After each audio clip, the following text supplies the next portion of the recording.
Good morning friends, welcome back to my channel. সবাই কেমন আছো? আশা করি সবাই ভালো আছো। আমিও খুব ভালো আছি।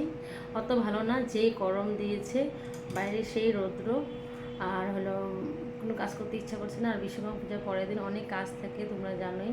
তো মাকেও ডাকছি আজকে, মাদেরকে আরও ভাগ্নিদেরকে ইনভাইট করব রাত্রে খাওয়ার জন্য।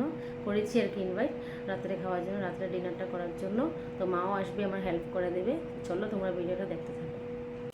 তো মটনটা ধুয়ে নিব। মটনটা ধুয়ে নিয়ে তারপরে পূজার বাসন যে ছিল, পূজার বাসনগুলি ধুয়ে স্নান করে নেব। বিশ্বকর্মা পূজার পরের দিন তো অনেক বাসনপত্র বের হয়, সেগুলি ধুয়ে নেব। এখানে মটন আছে 1.5 কেজির মতন, না 2 কেজির মতন, আমি আইডিয়া নাই। তো এত গরম দিচ্ছে, এত রৌদ্র, বাপরে কি বলবো আর কি। সব বাসনগুলো ধুতে হবে, আমার একাই ধুতে হয়েছে। আজকে মা নেই, রাত্রে আসবে, রান্নাতে হেল্প করবে।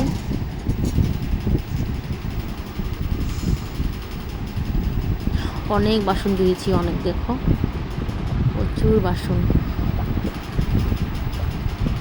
তো বাসন ধোয়া শেষ, সেগুলি শুকিয়ে গেলে ঢুকিয়ে দেবো। আর পূজা দেওয়া আমার কমপ্লিট। দুপুরে একটা সিম্পল রান্না করব, যেহেতু রাত্রে ওরা খাওয়া দাওয়া করবে। রাত্রে ডিনারের জন্য আলাদা রান্না করব।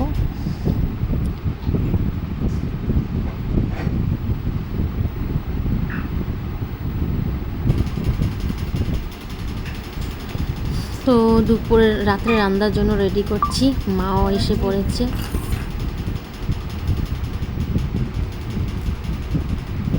মাও আসছে, বাবাও আসছে। এখানে আমরা চাও খাচ্ছি সোমপাপড়ি দিয়ে।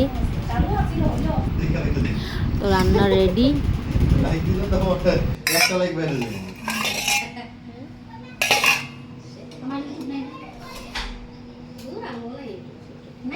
ইউটিউব নাই তোমার?